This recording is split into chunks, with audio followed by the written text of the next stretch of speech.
I'm really grateful for the gift of intentional friendships, and I pray God gives me the grace to reciprocate this intentionality.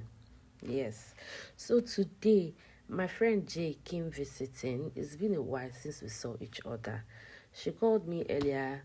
She said we needed to catch up. To my surprise, she showed up with gifts for me and the kids. In her words, she said, I bought this to do my auntie duties. And that's so sweet. But honestly, beyond the gifts, she's that intentional friend everybody needs in their corner because she will push you and she will truly show up for you. And guess what?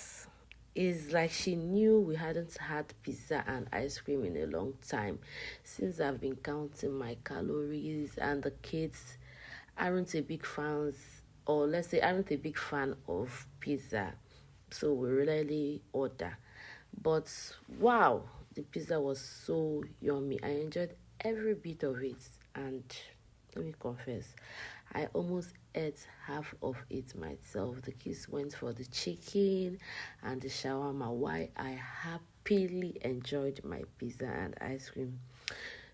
So this is us saying a big thank you to Auntie JJ for visiting, for the love and for the plenty enjoyment goodies. We really, really loved it. Please come again. We love you. And guys, please support my friend. Her business handle is Fit Girls by G. So she will have money to get goodies for us next time. Thank you.